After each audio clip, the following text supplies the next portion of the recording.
had, I won't say exactly entirely a philanthropic basis, but they were certainly developed to support the rural poor. Hmm. So they weren't cynical business ventures, you know.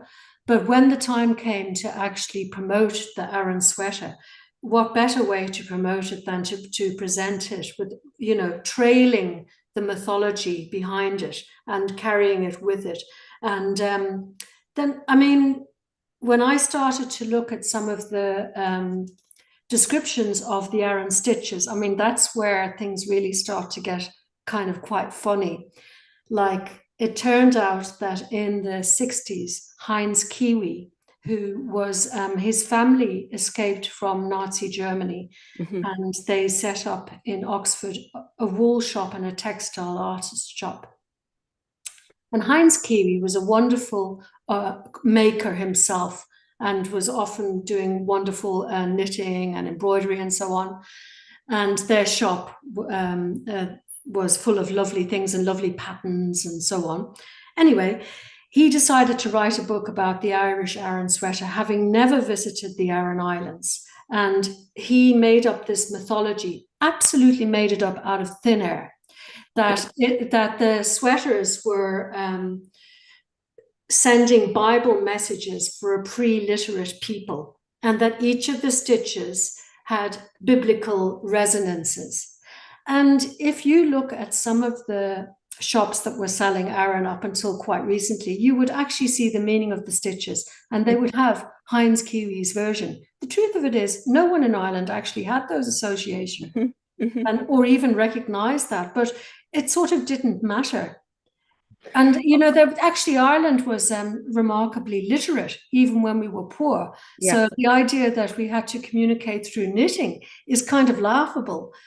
Um, Vaughan, I'm embarrassed to say this. I had a mess up at the start of the stream, so it started a few minutes late. So I'm going to jump in very quickly to just reintroduce you because people got jumped in halfway through our chat. So I want to apologize for everyone who was in here. Basically, I am doing a combination of Zoom, which is streaming through to YouTube, which sounds great, except that in order to not confuse myself with a slow delay on YouTube, I had my face covered over and I thought I had started the stream, but it was in preview mode for the first 5 minutes.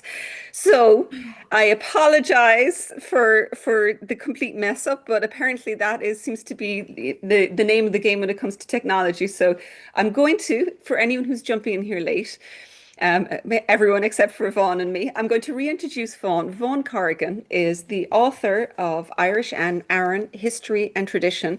And this is her second time on here where we were interviewing her because everyone really, really enjoyed the first chat we had.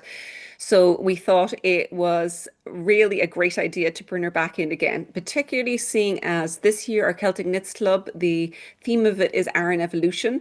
So starting it with a little background and some history on Aran and the traditions of Aran seemed absolutely perfect to get started with. I really do apologize for anyone who jumps in, who has come in and wondered what happened to the first couple of minutes. That's what happened. We were just getting started and talking about women. I think we kind of the part we were talking about women's history was there before we were streaming. So Vaughan, I apologize. that's okay. That's okay. It's like we got the tech glitch, the gremlins out of the way before we got too far in. So, maybe it's better. It has to happen at some point, right? At least it was in Right. my end. Everything went smoothly for you. No, that's fine. Absolutely. So nobody heard anything I said before? There was the last 5 minutes. There was a couple, like there was about the first 5 minutes was missed. So, No problem. Okay.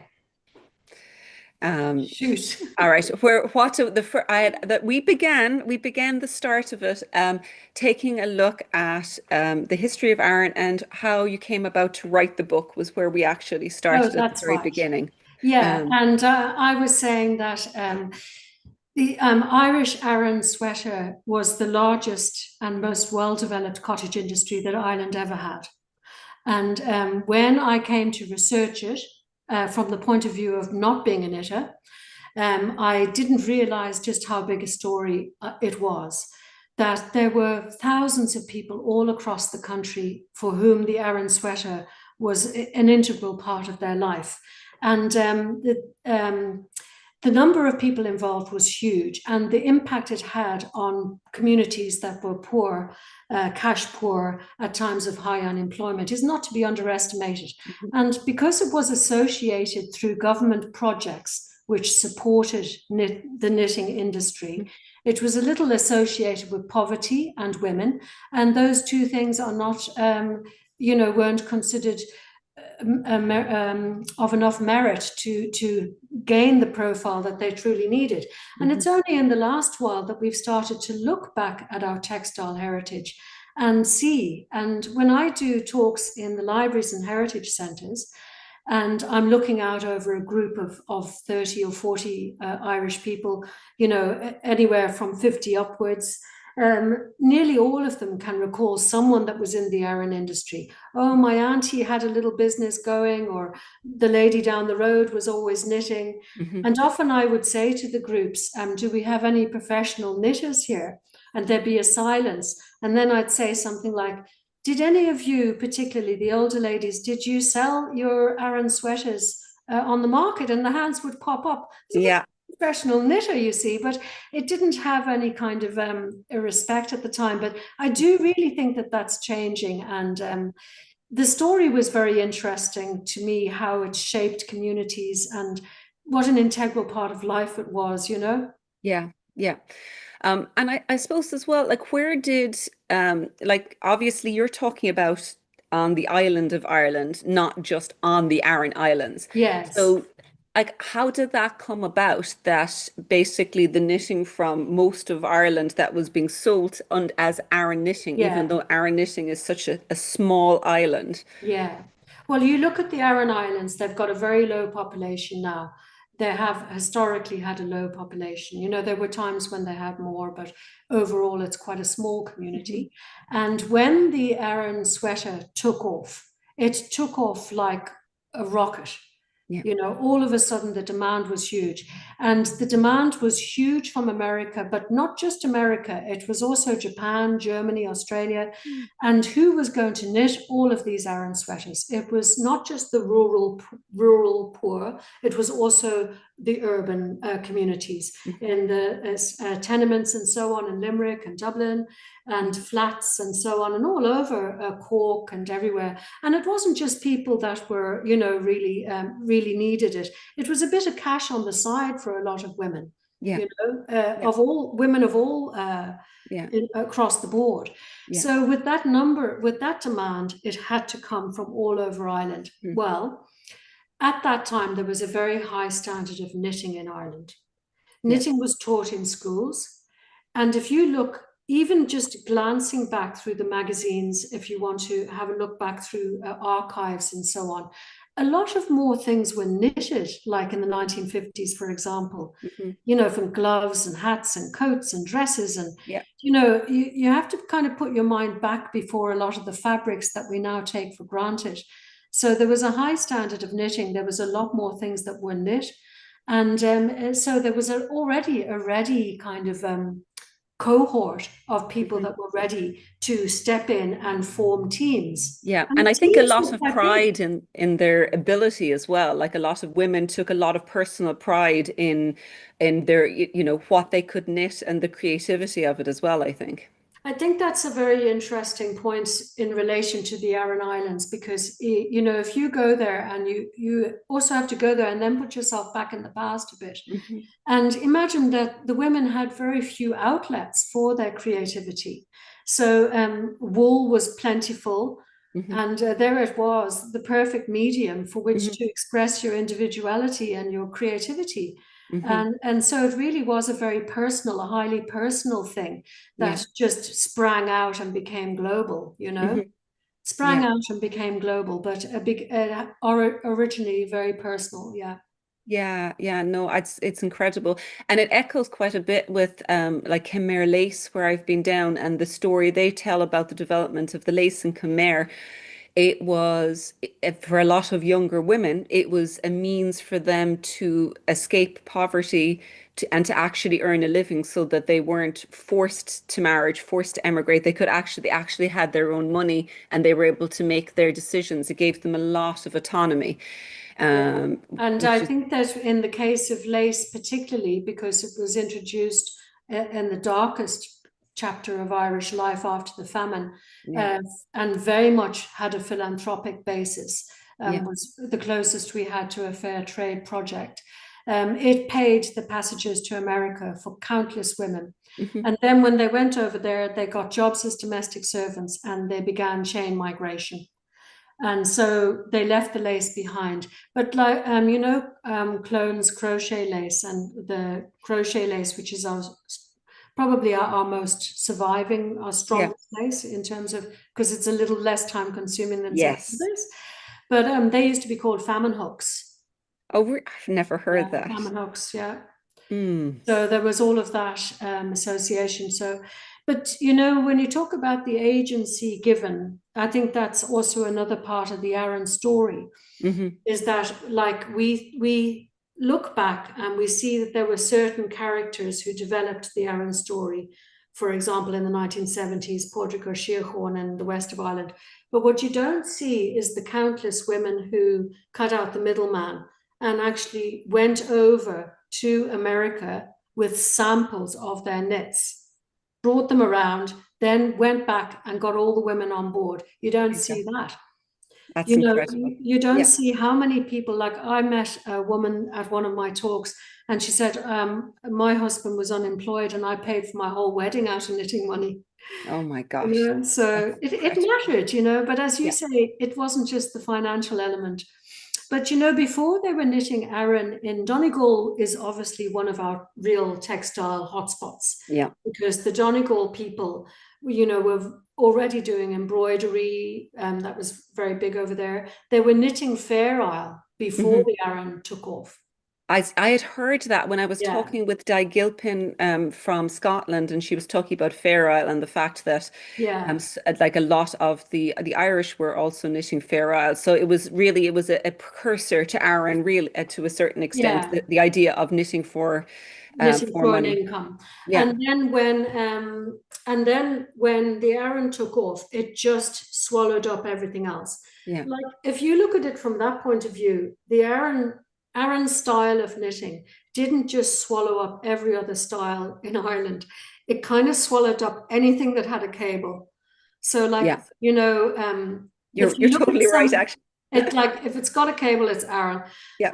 We just became so big and so global. And like I can show you through some of the pictures, the evolution of it. Like there were a lot more stitches initially. And if you go to the Aran Islands, they'll say, oh no, we also had these stitches and those stitches, but Yeah. some of them didn't make it all the way through, Yeah.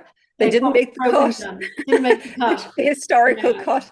I yeah, found that a lot of kind of I was been just doing a little bit of research for this series of the Celtic knits, and we realized that a lot of the starting ones, they were much more delicate. They were more inclined to include other things, like there was sometimes like small bits of lace, and whereas the bigger cables, the more dramatic cables, seem to be the ones that are more featured these days, I think. yeah. It's that whole sculptural element to Aran, which you can really truly get best with a hand knit and with Irish yarn. Like I Yeah. know most people gravitate. I'm not suggesting your viewers do because I know that I'm speaking to the converted, but most people here they tend to gravitate towards the merinos, but like you knit an Aran out of merino, like it's a thing of nothing after a while, you have to have that bit of body to create Hmm. the sculptural element to it. Hmm. Yeah, yeah, Mm. I just a little bit of bite. My favorite word for it is toothy yarns. I think it's very descriptive. It's Something you like can get the your teeth yarn is into.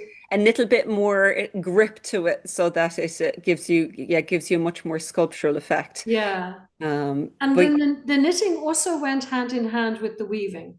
mhm, So you look at Ireland has an unusual textile scene in that we still have some remnants from our 19th century wool revival. Like we've still got some lovely old mills, not as many as, you know, we would like. Many of them got washed away in the late 80s and the 90s, for example.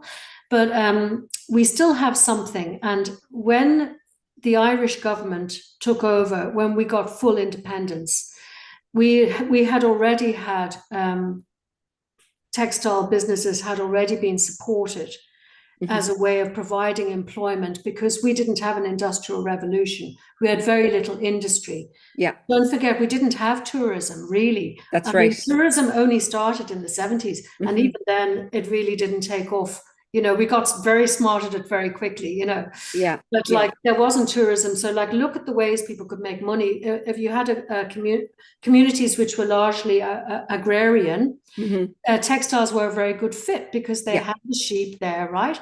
So you've got the weaving and the knitting going side by side. And actually, if you look back on some of the older pictures, actually, I should have probably tried to assemble one as an example for this. But you see these lovely, lovely items where they've got hand-woven skirts in tweed, you know, and they've matched the color with the yarn for the top, and then a little jacket. A lot of the Irish designers in the 50s were doing that. And so there was it fitted hand in glove with the pre-existing scene of weaving. Well, which carries one followed straight on from the other. Straight on from the other. Yeah. It is, so I suppose for anyone who thinks of Aran knitting as something that's hundreds and hundreds of years old, I should probably get you to put some very vague timelines on it so people get an idea of kind of when it began, really, or the fact that it's relatively recent, like recent, of course, being still 100 years. But yeah, exactly. Like I'm terrible with numbers because I have a bit of a learning difficulty with numbers. But I know that knitting in general is very much the younger sister of weaving. Weaving predates it everywhere. And knitting came over, first of all, to southern Spain. Actually, the earliest knits come from Egypt and were found in the tomb. And they can be dated to the Greek occupation of Egypt. So we don't have knitting creeping up from the south and embedding itself particularly in, you know, Norway and places like this. We don't have that happening until around the 1600s, 1500s, 1600s. Yeah, so very recent, really. Yeah, and then the first recorded professional in that women were knitting socks and stockings and so on to sell in Ireland is from around the early 1700s. Excuse me. Because we had such a well-developed weaving scene with such a very strong domestic weaving scene, we tended to keep knit for things done on the round, for smaller items, hats and so on. And we didn't have a huge amount of knit. But the fisherman's gansey, which is like a ubiquitous working man's garment, you see, there was a custom through the fishing routes of following the herring. And there was always a very strong interchange between the Irish and the Scots. Not just musical, but, you know, all sorts of cultural linkage. As you know, the language is very similar. Yeah. And I mean, it's so physically close. Like, I mean, anyone coming from the US, it's like if you look across, like it's very close to the north of Ireland. We're like cousins, really. Yeah. And so anyway, so the knit, what we understand about the fisherman's gansey is that, you know, the Isle of Guernsey and all of that whole area. So you had patterns traveling up, and these would have been dyed dark, and they would have been decorated from the waist up. Maybe I'll show a few pictures of this. Yeah, that would be great. And I mean, it makes total sense because you're unlikely to use the Aran. You think of the light color Aran for workwear because it's not very practical. Okay, I'm going to do a screen share now. Let me know that this goes okay. Yeah. Hang on. Okay. We're getting there. Here we go. Yeah. Okay, so this is the kind of garment that the Aran knit evolved from. The Aran Islands were small fishing communities where they went out in kind of curraghs, which were sort of leather covered boats, Hmm. tarred boats. Actually, sorry, I say leather, but was it leather or cloth? Maybe I'm wrong there. Never mind. Anyway, they were like canoe structures. Yeah. And they were hardworking communities. And the ganzi that they wore there, the fisherman's ganzi, ganzi is also a name for sweater in Ireland, sweater, ganzi, they're interchangeable terms. They would have kept a lot of the lanolin from the sheep in them, which would have waterproofed them. And they were incredibly good garments for working in. Yeah. You know, they were knitted very dense knit, and they didn't hold water. Mm-hmm. And at the same time, they were very warm and they were slightly oiled. So this is what we have as the origin. Is And this is from the Aran Islands, this photograph here, is it? no, this image is actually to show you the connection Good. that we have going with the fishing communities further south. Oh, And yeah. this is a group of Cornish men. Mm-hmm.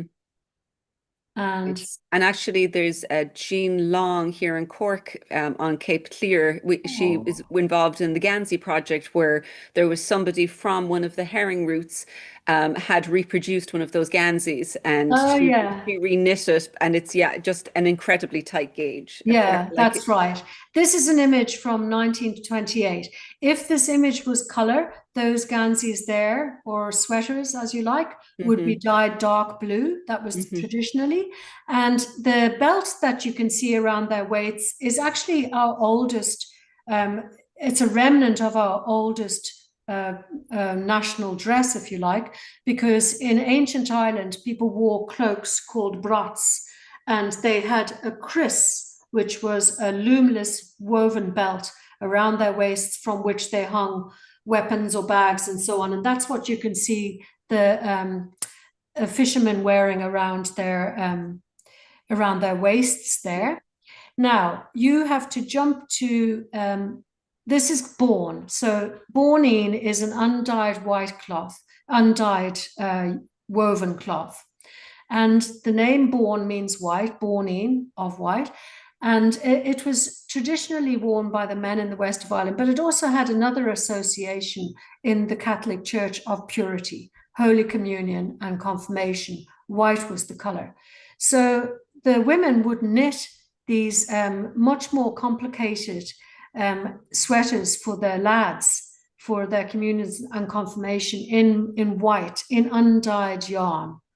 First of all, you could see what you were doing much better in an undyed yarn, of course, but also they would do more intricate work because these were not working garments. These were garments that you would wear for special, you know. I mean, you can see here, they're not actually at an occasion, but do you notice on the chap at the front there that his sweater is only decorated from the waist up? Yep, yeah. So, and then on to the right of him, this one is decorated the whole way down. And yeah, so these stitches here you don't see anymore in Aran Islands. That's a very old photo, and I could never find out who it was from, but it's a cool shot, isn't it? I'm kind of looking, I'm like, what is that stitch? Yeah. Oh, very curious. Yeah. And so, as I said before, that some of the stitches kind of... the shawls are amazing behind as well that the women are wearing. They were from Scottish mills, actually. Yeah, although the Aran Islanders did weave a lot of their own cloth. And also, just for people who don't know, maybe might not know this, that it was traditional in the Aran Islands to dress boys as girls. So boys wore dresses. And you see photos of boys in like that image there of the child beside the boy in the jumper is not necessarily a girl, because the tradition was that the fairies, the puka, had a real hunger for boy babies. So you would disguise them as girls up until a certain point so that they wouldn't be stolen. Because there was obviously child mortality. So just a little interesting adjunct. But they would have woven a lot of their own cloth, you see. The Aran Islanders had a great sense of style, and they had a different style to the mainland. So in 1930, Muriel Gahan, who was a woman who ran a craft shop in Dublin, but she wasn't just that. she had already worked with her father, going around the west of Ireland to rural communities, looking for crafts that she could promote and sell. Why? Because she passionately wanted people to be free of the curse of emigration. You know, these communities were hemorrhaging their young people because they had no employment. So she looked at craft to throw a lifeline to the rural poor. So cash poor, you know. So she went to the Aran Islands and she saw a few different crafts that were there, such as the Sugaun chairs. I don't know if you're familiar with that style. No, I haven't come across that before. It's a kind of a woven chair. It's very beautiful. Yeah. And then they also the hand weaves, but the loomless weave, which they use fastening around the leg of a table or fastening around the toe of the kris. Right, right. And then she saw the ganzis that the men were wearing, but she saw the ganzis that the young boys were wearing. And she said, the white ones, if you could make them in adult sizes, I think I could sell them on the mainland. So they did. She sold them in Dublin, and almost immediately the Aran Island women, who were already very entrepreneurial because they had been knitting socks for the army for years, you know, and any knitter knows, like, knitting socks, it's actually kind of tricky. You have to be quite good in the first place. They were wonderful knitters. They had a reputation for it. So they just got into the curraghs, those canoe boats, and over they went to the mainland and sold them in the market in Galway. And you have the Aran industry really taking off, particularly later on. Here's an image of, you can see these are wearing, the girls are dressed in the communion outfits. Actually, I'm not sure if this is communion or confirmation. They look a little old for communion. It was at the time of the Vatican Council. So this is in 1950. Yeah. And you got all of the boys in their whites. Yeah. And I got this photo from an Aran Islander because one of her family members is in this photo. It's a lovely photo, isn't it? It's lovely. Yeah. And if you look, and in those days, of course, children didn't know how to pose for photos. Nowadays, they're two, and you pick up the camera and they're like, so practice. Yeah. So they look a little frightened of the camera, don't they? And that's another reason why we don't have that many records of the Aran knit. There weren't that many cameras in those days. Yeah. So if you look at the sweaters at the back there, you can see some of them are from the chest up, some of them are completely down, and they're all different because you know, the women were putting their own little spin on them. Here are the stitches that came in, and the Blackberry stitch having several meanings. If you go to Donegal, they consider it to be the Blackberry stitch mostly, is what it's called. And in other places, it's known as the Trinity stitch, the blessing stitch, the Father, the Son, and the Holy Ghost. The idea of putting blessings into clothes is very ancient and all across the world. Although with Trinity is probably even more significant because it's 3 into 1 and 1 into 3 the whole way through. So it kind of makes sense. It does make sense, but it also looks like fields. It's a symbol of abundance. So it could be like a net of fish. It could be a field, because the fields in the Aran Islands were very painstakingly made from seaweed and sand. And it could also be blackberries, you know, the symbol of the harvest, which is something that comes up a lot in folk art as well. And then this is the oldest extant Aran sweater. Why do we have so few Aran sweaters? We've still got lace from the 1800s. It's because they were everyday functional garments. Yeah, they got used. They wore out, and maybe you unraveled the wool when the sweater was kaput and you made a hat for someone else or whatever, you know? Yeah. And you can see, if you look at this, some of the details. This is from Muriel Gahan's shop, The Country Store. And you can see that some of the stitches there, we would not see so much of now. No, very different. Even the central one would be, you wouldn't really see that very often. It's almost, it does that kind of, it feels like it's got a bit more of a lacy feel to it, that middle one. And then, yeah, your crisscrosses are all very familiar on the sides, but... And the bobbins, bobbles. Yeah. And what happened on the Aran Islands to support the women was that Muriel Gahan used to host competitions for the designers. and the best knits would win. Now, it wasn't until the 70s and actually right into the 70s that the knitting became standardized enough to sell, because you still had so many different, like sizing was an issue that Yeah. you really have to pick them up and try them on to see did they work. So standardizing sizing, and all of that to make a professional garment that you could export. Things you wouldn't even think about, like in terms of how sizing developed when it went from effectively everything being custom to being it just, having a stack of them in a shop. Totally Exactly. different Totally thing. different, and took a long time to Yeah. shape. Yeah. And I think this is an interesting image because it's from 1960. And by the time you look at this sweater, you will find a sweater like that now in Dublin.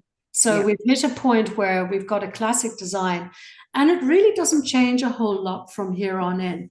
You have some variations. You've got obviously the style changes. Now we get wider sleeves or whatever. But, we've hit a point where we've gone straight from, the fisherman's gansey into the world of glamour and so on. Mhm. This image I always think is very interesting because when the Irish Tourist Board did the gathering, which was an initiative to encourage the diaspora to return to Ireland, the Aran Sweater was like almost our national dress. Mhm. And I thought that was interesting because the sweater, the hand knit and everything has such strong associations of home Yeah. that, they could have had them in tweed jackets, Donegal tweed jackets, but they didn't. They had them all in Aran sweaters because what is more home than your cozy Aran sweater? It's So I true. thought It's that true. was quite interesting. Yeah. Yeah. And I actually still even know, like back from the 90s, I had friends who traveled abroad and they mothers sending actual sweaters out to them, it's and it's still like I've still come across it. It's like a bit of home. Yeah. And I think that, when they talk about the question I get asked most often is, did different families have a particular stitch by which their drowned fishermen could be identified? That's the most common question I get. I'd believe it, yes. Yeah. And it's kind of true and kind of not. It's one of those things where, yes, it is possible, but it's not something that was commonly, I don't know that like, I haven't found stories of people actually going along and going, there's my diamond Yeah. shoulders. That's Yeah. definitely Yeah. Seamus. But I thought what was interesting about that story was that it showed that um, could you be identified by your stitches? Yes, Yes. because didn't the Aran, wasn't it a marker of Irishness all around the world and Irish connections? So could you be recognized after death or in life? Identity being a shifting thing. Like, it's hard for us to imagine, but like my father, for example, my father's Irish, my mother's South African, but my father emigrated during the 50s. People didn't want to emigrate. People wept when they left, but they had no option. So, and their identities they often were a bit lost in the cities that they went to. Maybe they found their feet, and many of them, joined in America, for example, many of them became firemen and police, and the women found, many ways to integrate and Yeah. hugely successful. But there was also a sense of loss and loss of belonging, Hmm. because all of a sudden you were one of many, whereas when you were living at home in your little village or your small town, everybody knew your name. Yeah. Yeah. So then the Aran sweater as a source of identity becomes even more poignant. Yeah, yeah, the parts, and not quite the same thing, but when I was living, my first child was born was when I was in Florida, and at the time I hadn't changed my name after I got married, which was Murphy, and I held on to it while as my surname when I was living over there, and I didn't change it to Feller until we came back to Ireland, and I'm like, well, that's fine, I'll put Murphy in the middle, and Feller's fine in the end. But you do very consciously hold on to pieces of you that feel part of home or part of your identity for sure, whether it's a name or something else. That's right. And what made the Aran so big, it wasn't actually the knit, it was the whole Irish identity, because you know, try and visualize what it meant to people that had emigrated to have Kennedy in the White House. You know, you had gone from, you know, that truly was the American dream, you know, that you had started off fleeing, your ancestors had started off fleeing from desperation and famine, and you ended up in this position of power. And the pride, a sense of pride in being Irish, they were able to really rise up. And then you had the Clancy brothers wearing the Aran sweaters and this sort of rush of good feeling. And it was that carried the Aran sweater, and the connections, emotional and personal connections that people had to Ireland, that carried it.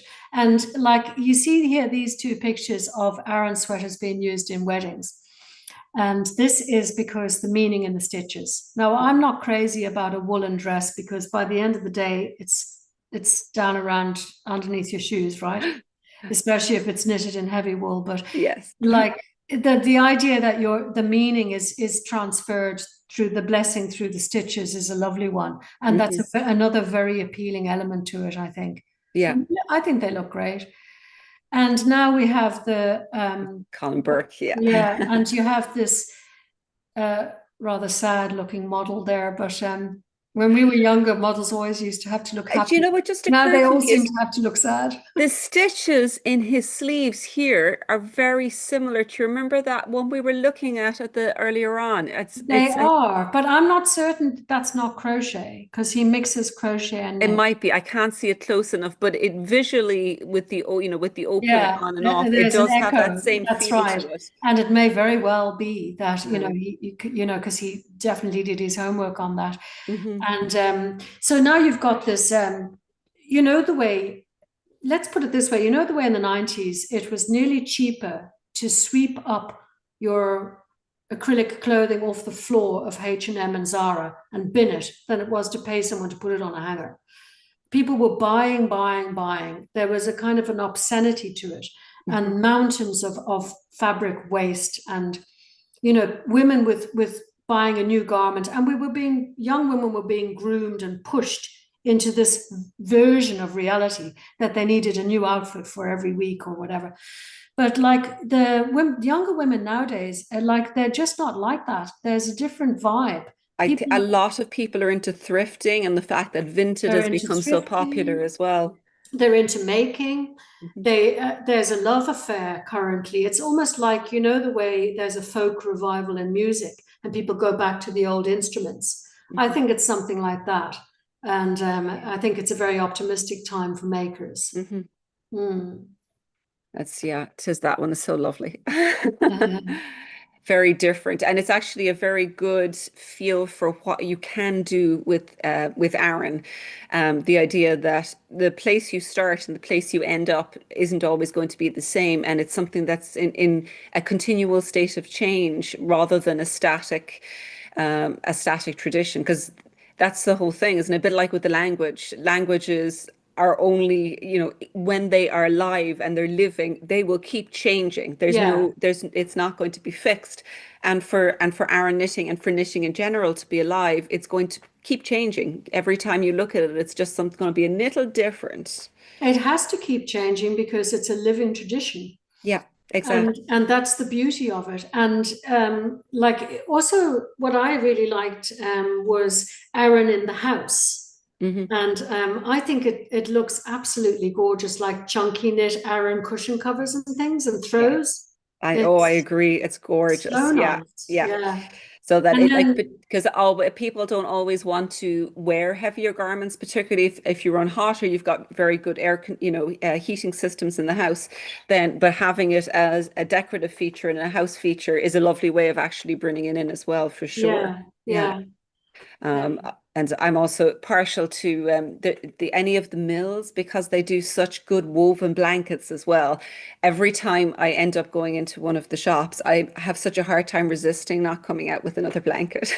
Yeah, I have too many as well. So I'm guilty of hoarding textiles that Yeah. attract me. That's absolutely true.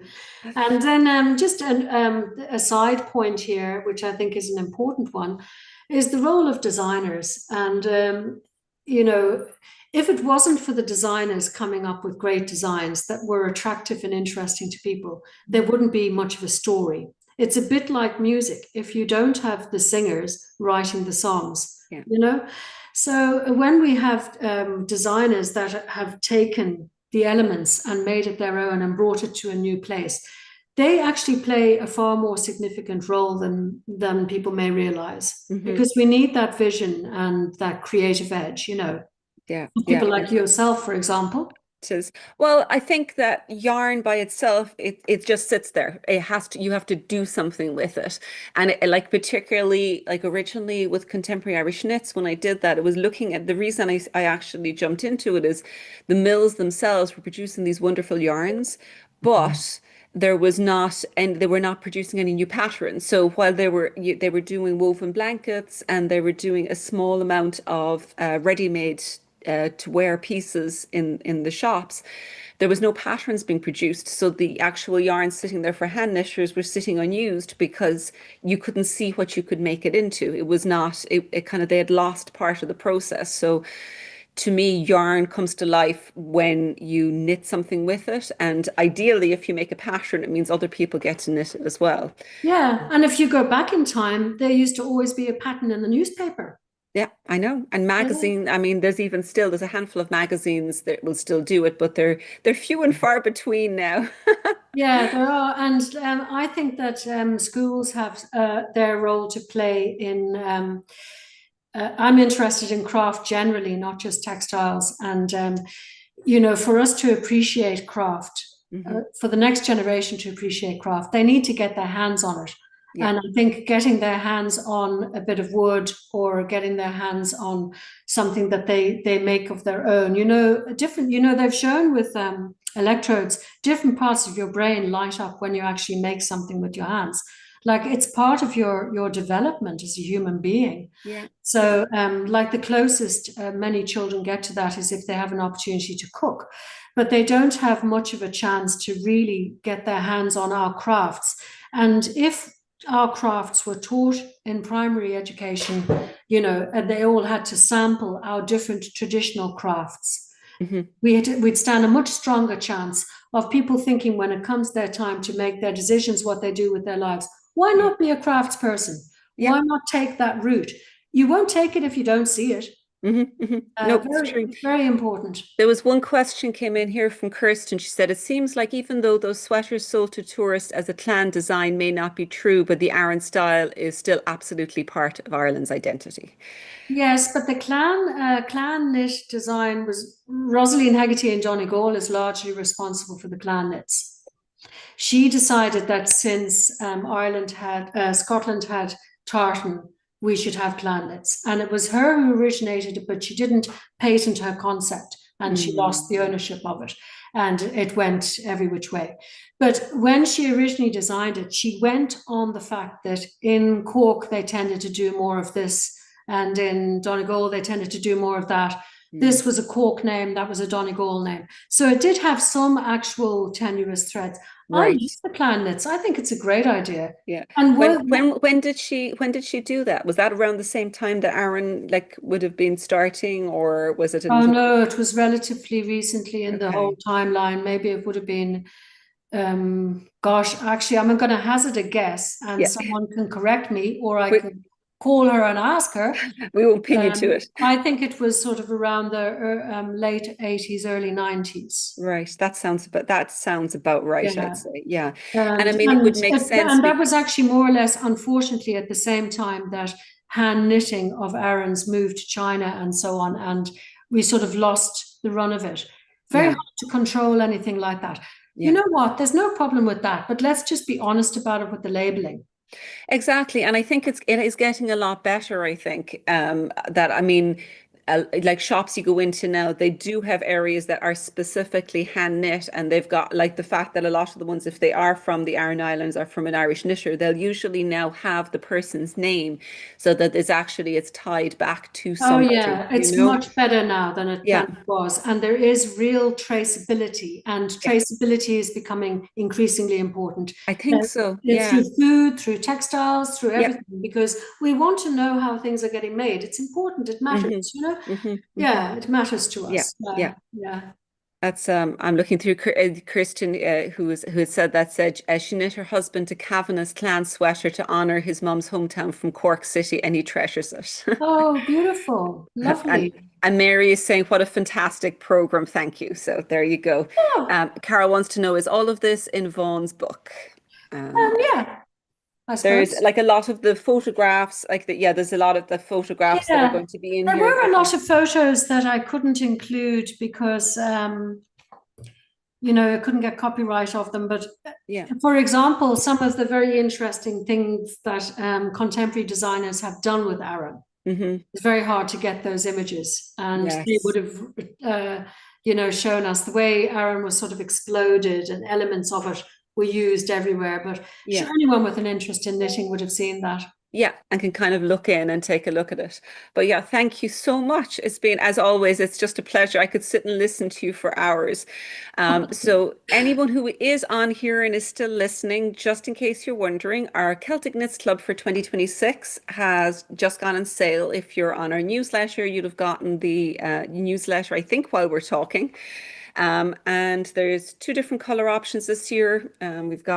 This is color option 1. And this one is color option 2. But I do have some other videos up on the yarn and more details about the club. So that's kind of, it's by the way, but it does fit in, seeing as it's Aran Evolution is our theme this year. And so this is getting me into the mindset now, Vaughan, so that like I'm totally ready to do some very interesting history to modern day interpretations of Aran knitting over the different Lovely, patterns. lovely. That's And I hope you guys enjoy the book. I quite like it because I like the hard cover on it, which is kind of nice, Mhm. and it makes a nice prezi. But I also think that you knitters and you woolly people are very important to the story. And actually, everyone who's involved, everyone who's listening, you're actually all part of the story, which is never the never ending story, because, as you say, it's going to keep evolving. Yes, So everyone has a part to play in a way of keeping the craft alive, keeping the story alive. exactly. It evolves with you. Everyone who picks up needles and starts knitting, you're making your own changes, you're making your own tweaks. There's Yeah, particular stitch patterns that perhaps you use over and over again and become your stitch patterns, and you can get to start your own family traditions. It yeah. doesn't, yeah, Your own doesn't. song. It's your own song with your own lyrics, isn't it? That exactly. It's like I think I like to encourage people to experiment and play with knitting rather than you just so that yeah, make it your own. It's you get a lot of personal satisfaction from it as you go through then. Um, Yeah. I'm just looking down. Melvia's like knitting is more than just knitting, and Carol's a lot of us Irish immigrants want the connection.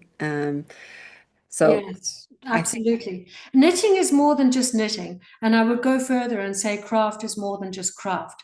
Anything that people make with their hands, they bring an element of themselves into it. And that's what makes it precious and powerful. And that's what makes it superior to anything made by a machine. yeah, And that's what makes it loved. And yeah, the love is transmitted through the object. It's yeah. a carrier of the story and a carrier of love. Oh, I love it's a lovely expression. That's absolutely, I love it. Thank you. I think we have to stop right here now because that's like the perfect ending. Thank you so much. Okay, lovely to meet you all, and thank you very much, Carol. Thank you. I think I have closed it off this time, so I will thank you again. That was just lovely.